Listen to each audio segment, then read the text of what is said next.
Здравствуйте, меня зовут Николай. Я один из основателей компании Smart Development. Мы строим жилой комплекс Summer 365. Николай, расскажите, как вы выбрали земельный участок?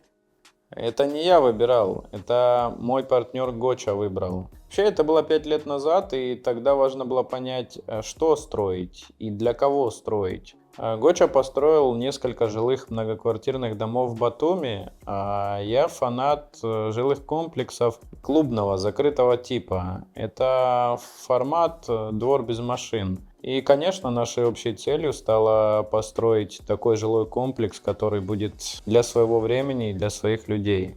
Скажите, а вы будете жить в этом ЖК? Конечно, этот вопрос я очень часто слышу. Я жил и продолжаю жить в домах, которые построил мой партнер. Я знаю там почти всех соседей, поэтому и Summer 365 станет для нас одним общим домом, когда мы его достроим и введем в эксплуатацию.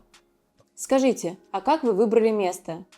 Это сложный процесс, просто так не выберешь самостоятельно. Над этим работала большая архитектурная группа. И так как мы знали, что это жилой комплекс для семейной жизни, то первым делом мы выбирали район Батуми. Город делится на несколько районов, где абсолютно разная плотность застройки, ограничение высотности, обеспеченность инфраструктурой. И для нас этим районом стал Новый бульвар, или более корректно Адлия.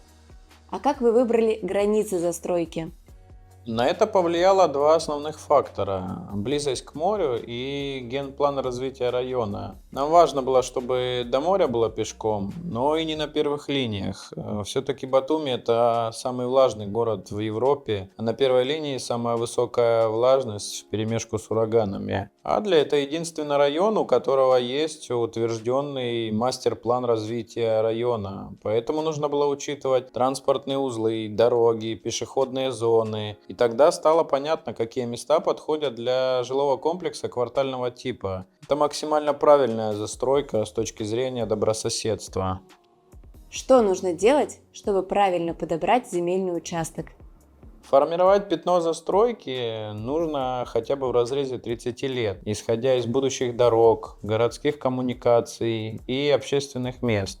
У домов должны быть правильные размеры. Расстояние между домами должны быть так, чтобы между окнами было хотя бы 10 метров. Необходимо рассчитать количество квартир, количество жителей, территорию благоустройства, обеспеченность паркинга. Вот так мы в конце концов сформировали территорию размером 1 гектар и почти квадратной формы.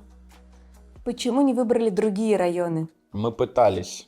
Опять же, во главе всего была цель. Мы рассматривали старый город, место с длинной прекрасной историей. Но здесь действуют ограничения по высоте, да и тяжело было найти большую землю. Много сложностей с городскими коммуникациями и другие факторы. Конечно, была в планах и центральная часть Батуми, аллея героев и округа в радиусе 2 километров. Прекрасное место, которое расцветает и улучшается каждый день. Здесь растет новое поколение горожан, высотные видовые здания, много коммерции, футбольный стадион.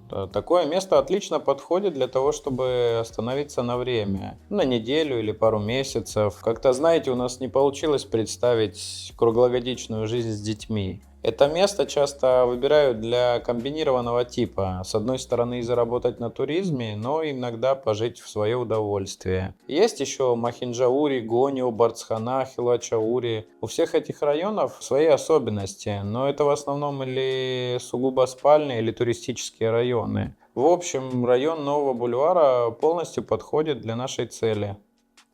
Чем же подходит новый бульвар для жилых комплексов? Почти всем. Я серьезно. Новый бульвар Адля, это раньше была деревня, но со своей сложной историей. Район достаточно большой. С одной стороны аэропорт, с другой дорога к Турции, море и выход в город.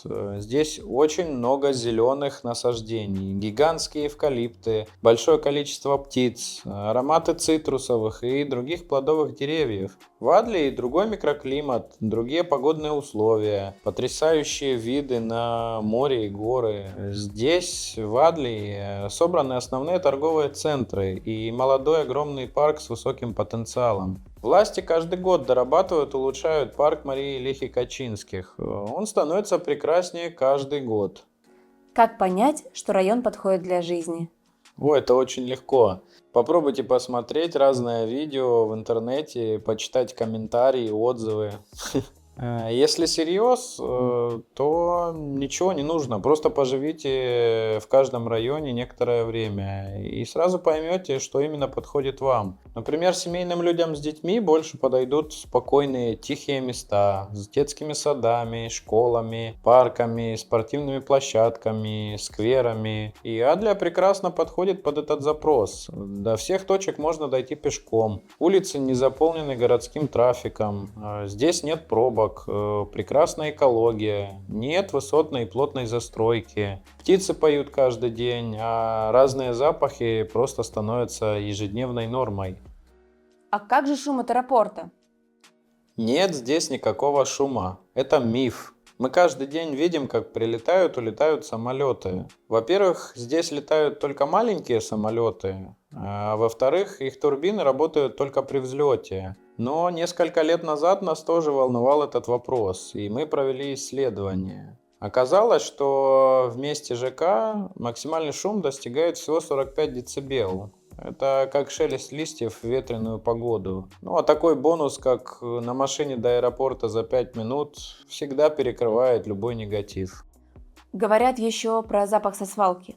Это не свалка. Есть много мнений, что это и болото, и река, и очистные сооружения. Неприятный запах действительно идет от очистных сооружений, но это только в период сильной жары. Он там есть, но распространяется не больше, чем в радиусе 1 километр. Все равно через пару лет это не будет иметь никакого значения. Австрийская компания Porsche Partners занимается реабилитацией и реконструкцией очистных сооружений. Помимо многоступенчатых фильтров, они установят еще и огромный купол, поэтому никаких запахов не будет даже вблизи. Вы можете сами убедиться и приехать на строительный участок Summer 365. Вместо неприятных запахов получите ароматы цитрусовых и других плодовых деревьев. Николай, кстати, а почему Summer 365? Это интересный вопрос. Редко его задают, и мне будет очень приятно рассказать эту длинную, важную историю, но я сделаю это в следующий раз.